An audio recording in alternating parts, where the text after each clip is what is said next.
Meus queridos, nós estamos a celebrar o terceiro domingo do tempo do Advento, chamado de Domingo da Alegria, porque a igreja canta na antífona de entrada: Gaudete in Domino semper, alegrai-vos sempre no Senhor. Iterum dico, gaudete, eu vos digo, alegrai-vos, Dominus enim proprio est, o Senhor ou Deus está próximo de nós. Esta é a antífona de entrada que traz uma verdade para nós. Deus, Ele se faz próximo, se faz caminhante junto de nós, enquanto aqui nós estamos rumo à eternidade, rumo ao encontro definitivo com Ele. Alegria porque nós nessa semana entramos nas celebrações de preparações imediatas para o Natal do Senhor. Ano após ano nós nos preparamos para festejarmos o memorial da primeira vinda de nosso Senhor Jesus Cristo, e desse modo nós nos preparamos para a segunda vinda, que colocará fim ao sofrimento, à morte, à caducidade, à fragilidade deste mundo, e nos elevará à realidade de eternidade, à realidade de Deus.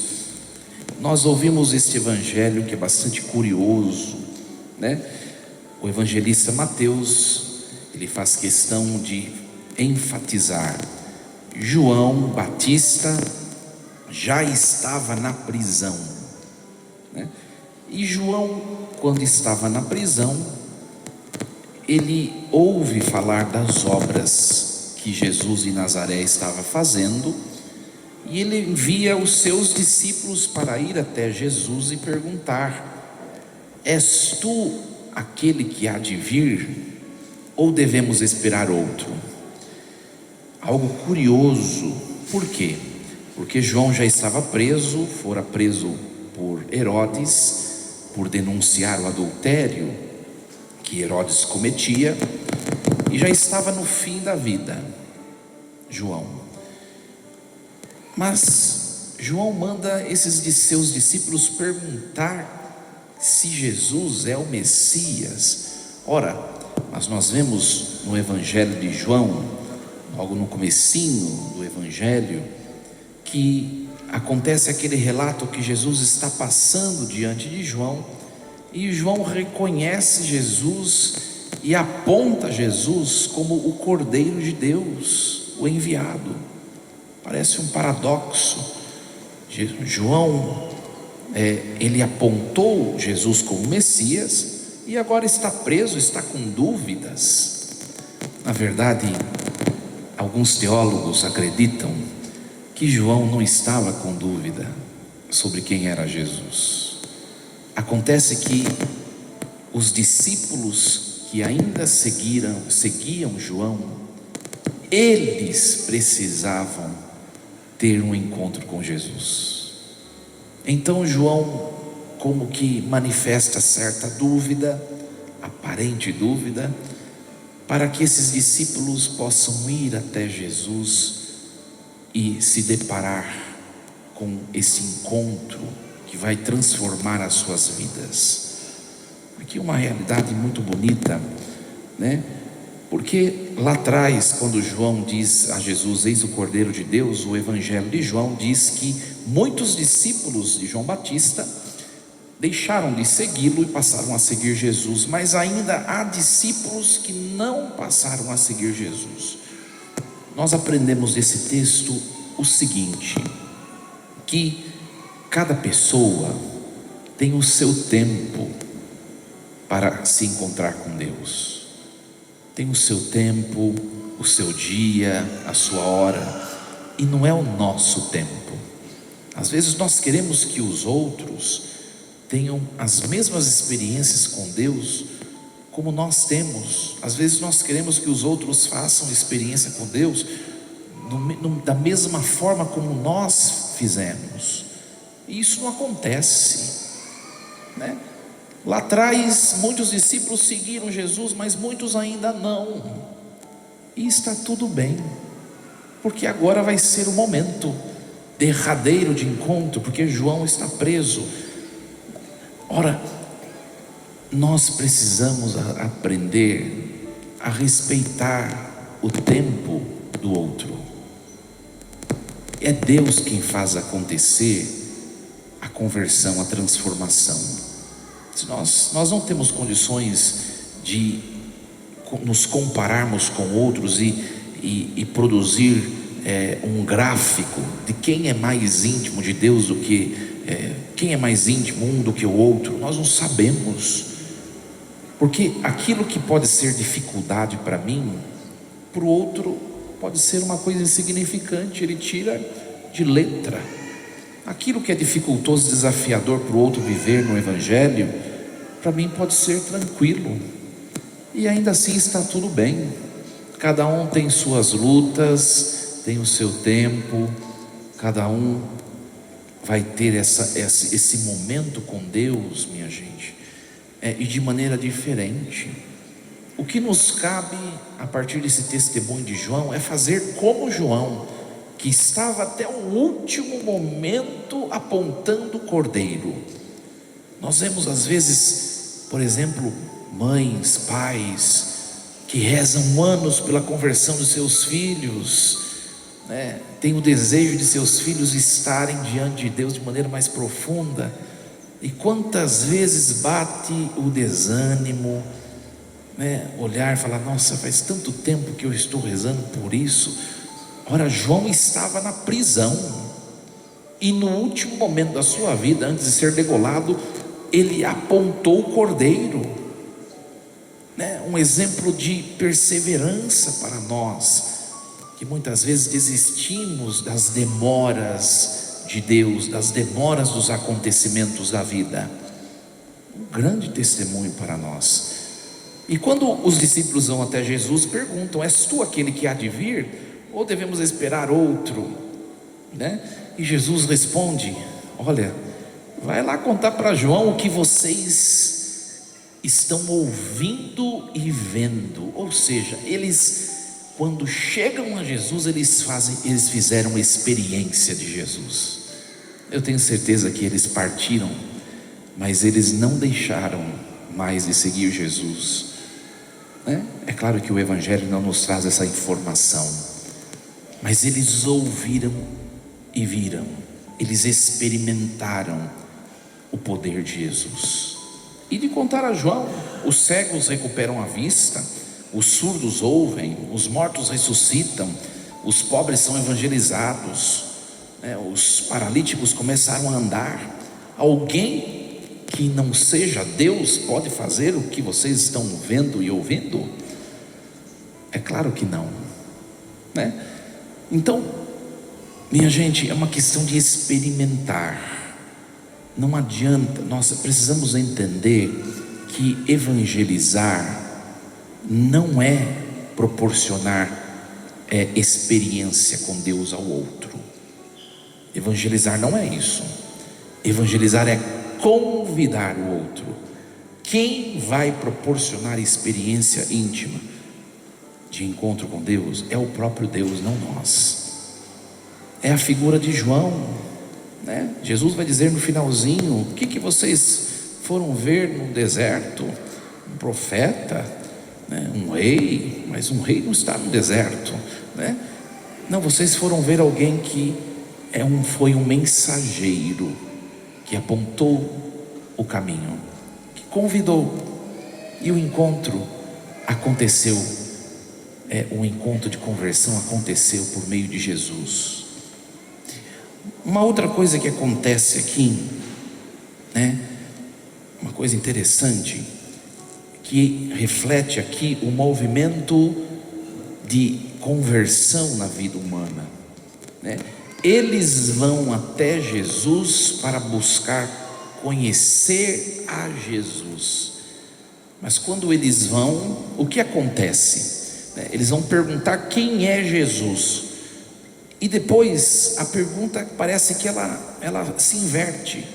Jesus começa a falar de quem é João, que foi aquele que enviou, não é? Ora, mas João mandou eles ir perguntar quem é Jesus, e Jesus começa a falar quem é João. É o que acontece no movimento de conversão. Nós vamos à igreja, nós vamos até Deus para tentar descobrir quem é esse, né? Do qual tanta gente fala. E quando acontece o encontro, Deus ele revela quem nós somos. É o que acontece todos os domingos quando nós escutamos a palavra de Deus. É ou não é? Nós ouvimos, estamos crescendo no conhecimento de Deus, mas daqui a pouco Deus vai mostrar: olha, você não está legal nisso, nisso, nisso e naquilo. Por quê? Porque Deus não precisa mudar em nada, Ele é perfeito. Quem precisa mudar sou eu, né? Então, quando de fato acontece um encontro com Deus, na verdade está acontecendo um encontro meu comigo mesmo. Esse é o verdadeiro e o frutuoso encontro, né? É muito interessante. E nós ouvimos aqui na primeira leitura de hoje o profeta Isaías. É um contexto de sofrimento. O exílio da Babilônia provocou grande sofrimento no povo de Judá. Eles perderam suas terras, suas casas, o templo, né? Os sacerdotes, parece que perderam tudo e foram levados escravos para o exílio. E aí o profeta surge dizendo assim: olha, alegre-se a terra que era deserta e intransitável. Era deserta e intransitável. O que quer dizer? Quer dizer que não mais o será, porque Deus vai nos fazer voltar para casa por meio dela, né? Exulte a solidão, floresça como um lírio, né? Germine, exulte de alegria e louvores. E aí vai falar uma série de coisas. E um dos versículos, aliás, os versículos que mais se destacam são os versículos 3º e o 4º desse capítulo 35. Fortalecei as mãos enfraquecidas, firmai os joelhos debilitados. O que significam as mãos, né? Exegeticamente falando. E o que significam os joelhos? As mãos representam a minha ação, a minha intuição, né? O meu esforço, né? As mãos do povo de Judá estavam enfraquecidas. Por quê? Porque não tinham o que fazer, eles estavam escravos. E Deus diz: fortalecei as mãos enfraquecidas. Porque Deus não vai pegar vocês do exílio e num transporte sobrenatural levá-los de volta para Jerusalém. Vocês vão ter que sair e caminhar para chegar lá. Então, algumas coisas na nossa vida dependem da nossa iniciativa. E quantas vezes nós nos vemos estáticos, trazemos sonhos, projetos, mas não fazemos o que precisamos fazer. Tal como um jovem que quer passar no vestibular e não estuda. Ora, não vai acontecer. As mãos estão fracas, elas precisam se tornar fortes, porque depende da nossa iniciativa, do nosso esforço. E também os joelhos referem-se ao apelo, né, do homem à transcendência. Nós não fazemos nada sozinhos. Se nós não tivermos comunhão com o transcendente, por mais que as mãos estejam fortes, que eu faça o meu melhor, também não vai dar certo. O tempo do advento é um tempo de nós fortalecermos as nossas mãos. Vamos lá, arregaça as mangas e vamos rumo à obra. Mas também é tempo de nós firmarmos os nossos joelhos debilitados. Às vezes os exílios da vida vão apagando em nós o dom da fé, né? Quantas vezes nos acontecimentos da vida nós fracassamos espiritualmente? É um tempo de nós fazemos reavivar a fé no nosso coração. E aí o Senhor, por meio de Isaías, manda dizer às pessoas: dizei às pessoas deprimidas, criai ânimo, não tenhais medo, é o vosso Deus, Ele vem para vos salvar. Mas quando? Agora, amanhã, depois de amanhã, não sabemos.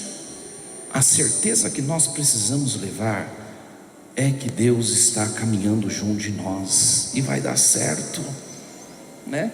Hoje nós ouvimos essa leitura da carta de São Tiago, muito bonita, que é no mesmo sentido.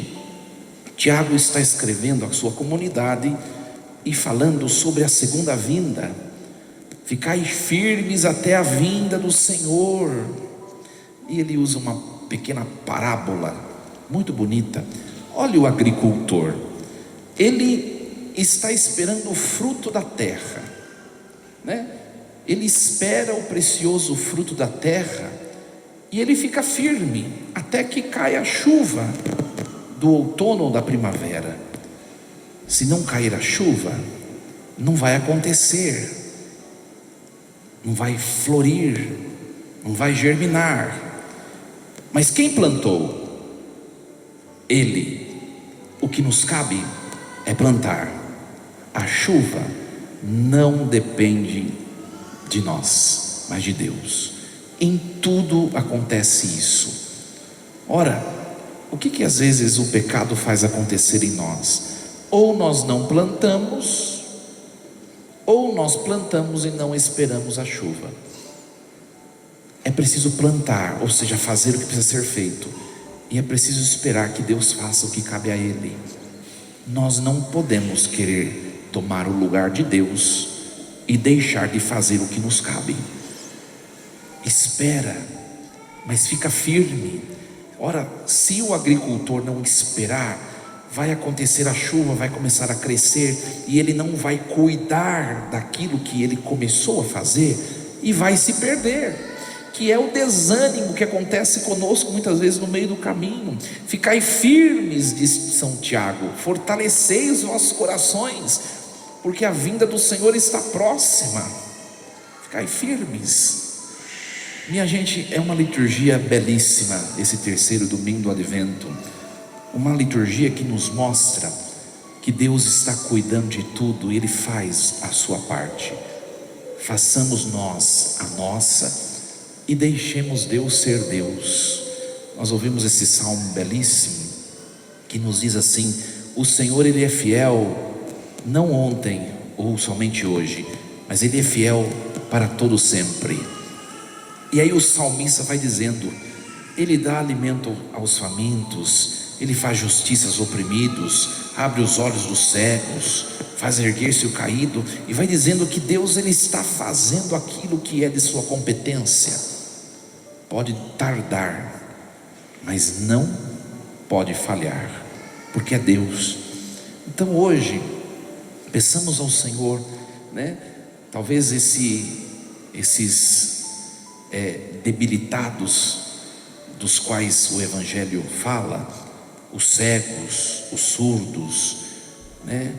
Os paralíticos e os leprosos, talvez sejamos nós muitas vezes, né? A cegueira é a incapacidade de poder entender o desígnio de Deus nos acontecimentos. Os sinais são sutis. Ser surdo pode ser que seja a incapacidade de ouvir a Deus, a sua palavra, né? A lepra são os nossos pecados, as nossas infidelidades. Ora, a paralisia representa a nossa estaticidade, e tantas outras coisas. Então hoje, diante do altar, peçamos ao Senhor: Senhor, fortalecei as minhas mãos e firmai os meus joelhos, para que eu consiga continuar a correr atrás daquilo que eu tenho como meta, como objetivo.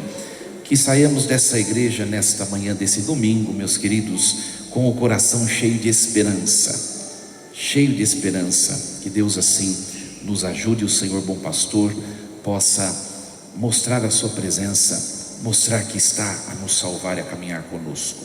Força e coragem, assim seja. Amém. Um instante de silêncio, pensemos um pouco nessa palavra de hoje.